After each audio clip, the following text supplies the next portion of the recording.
한설 예비역 장군. 미국에 대한 지정학적 대역습의 의미, 트럼프의 한계와 한국 정치의 방향에 대해 좀 더 멀리 보자. 인간이 자신이 사는 시대의 성격을 규정하고 평가하기는 매우 어렵다. 그래서 한 시대의 성격과 의미는 대개 한참 시간이 지난 다음에 규정되는 것이 일반적이다. 그렇다고 해서 인간이 자신의 시대가 어떤 의미를 지니는지 파악하려는 노력을 포기해야 한다는 말이 아니다. 모든 역사는 현대사다라는 말도 오늘을 사는 사람들이 자신의 시대의 의미를 냉철하게 파악해야 한다는 것을 이른다고 하겠다. 오늘날 벌어지는 격변의 국제 정치적 사건들을 어떻게 규정지을 것인가 하는 것은 매우 중요하다. 특히 한국같이 강대국 사이에 끼어있는 국가는 시대적 역사적 변화의 동향을 잘 파악하고 대응해야 한다. 그런 의미에서 최근 벌어지는 국제 정치적 변화는 지정학적 대반격의 시대라고 할 수 있을 것 같다. 1990년 이후 미국 중심의 일극적 단극 체제가 러시아, 중국, 이란, 조선에 의해 반격을 받고 있고 이런 반격의 움직임은 확고해지고 있다. 지금 일어나고 있는 일은 미국 중심의 거의 모든 정치, 사회, 문화, 가치가 전도되고 있는 것이다. 지정학적 대반격을 이끌고 있는 러시아, 중국, 이란, 조선은 미국과 현저한 차이가 있는데 그것은 바로 정치와 경제의 관계이다. 정치가 경제를 압도하고 있으며 경제에 의해 정치가 좌우되지 않는다는 것이다. 미국 및 서구와 정반대의 경우다. 미국은 앞으로는 정치적 자유와 인권과 같은 가치를 주장했지만 그런 가치는 오로지 미국의 경제적 이익을 확대하고 지키기 위한 목적에서만 유의미했다. 그들이 주장했던 가치가 자신들의 경제적 이익과 상반되면 언제 그랬냐듯이 무시하고 가치를 폐기했다. 가자지대에서 벌어지고 있는 민간인 대량 학살에 미국이 눈을 감고 모르는 척하는 것이 바로 그 대표적인 사건이라고 하겠다. 물론 우크라이나의 나치주의자인 반데라주의를 지지하고 지원하는 것도 가자 사태에서 미국의 태도와 별로 다르지 않다.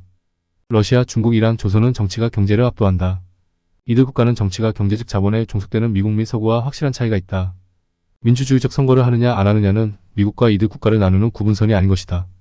한국은 여전히 정치가 경제를 압도하는 분위기다. 만일 한국이 미국처럼 경제가 정치의 영향력을 얼마간이라도 행사했다면 윤석열과 같은 정치와 외교를 하기 어려웠을 것이다. 여전히 한국의 정치 권력은 강력하다. 한국의 문제는 윤석열과 같은 자들이 자신이 가진 정치 권력을 올바르게 사용하지 않고 있다는 것이다. 한국의 기업들은 지금과 같은 국제 정치적 대격변의 시기에 윤석열의 일방주의적 대일 정책으로 엄청난 손해와 압박을 받고 있으면서도 말 한마디 못하고 있는 것이다. 자신들이 당하는 불이익을 국내에서 노동자들을 압박함으로써 상쇄하고자 하는 못난이 짓을 하는 것이다. 국가급 규모에서 모든 갈등의 원천은 부의 재분배이다. 부를 적절하게 재분배해서 사회를 안정적으로 작동하도록 하는 기능을 하는 것이 국가다. 그런 의미에서 미국은 국가의 기능을 사실상 상실한 것이다. 그리고 바로 그런 이유로 인해 미국은 러시아, 중국, 이란, 조선으로부터 지정학적 대반격을 받고 있는 것이다. 미국은 갈등의 핵심인 부의 재분배, 즉 계급적 모순을 회피하기 위해 별의별 짓을 다 했다. 필자는 미국 민주당을 중심으로 전개된 PC주의가 바로 그 대표적 양상을 띠고 있다고 생각한다. 미국은 소위 PC주의를 내세우면서 미국 사회의 팽배한 계급적 갈등을 왜곡시키고 갈등의 방향을 바꾸려고 한 것이다. 소위 LGBTQ라고 하면서 남녀의 구분을 모호하게 만들어 사회적 갈등을 계급 갈등에서 기존의 미국적 가치인 가정과 기독교적 가치관에 대한 갈등으로 전도시키려고 한 것이다. 바이든 정권이 한국에 개인 골드버그를 대사로 보낸 것도 상당히 상징적이고 적지 않은 의미를 지니고 있다고 생각한다. 한때 한국에서도 동성애 문제와 같은 것이 주요한 사회적 이슈로 등장한 적이 있었다. 박원순이 서울시장으로 있을 때 그런 문제를 주도했다. 박원순이 미국에서 왜 성의 정체성을 혼란시키는 정책을 추구하는지 제대로 파악했다고 생각하지는 않는다. 아마도 그는 미국의 민주당이 그런 짓을 하니 자신도 이를 받아들여 멋있게 보이고 시대를 앞서간다고 보이려고 했다는 추측만 할 뿐이다. 트럼프는 약관 40대의 헤그세스를 국방장관으로 임명했다. 그의 국방장관 임명의 말들이 많지만 아마도 가장 핵심적인 내용은 군에 들어온 LGBTQ 정책을 폐기하기 위한 목적이 아닌가 한다.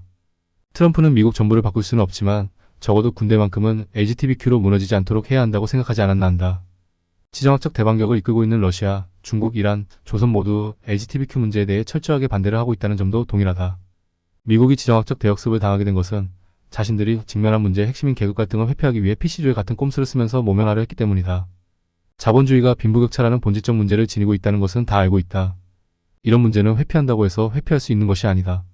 절절한 부의 재분배라는 과정을 통해서 자본주의가 앞으로 나갈 수 있는 동력을 계속 확보해야 하는 것이다.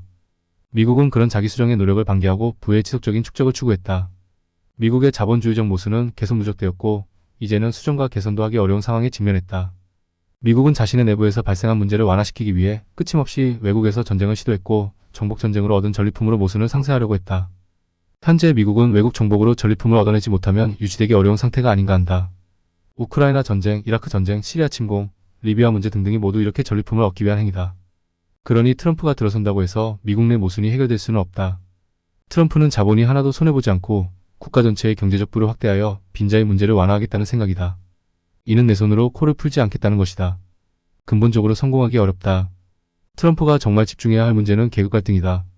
그런데 군대에서의 LGBTQ 문제를 이슈로 삼는 것은 무슨 이유일까? 본질적 문제인 계급 갈등을 해소할 생각이 1도 없다는 것이다.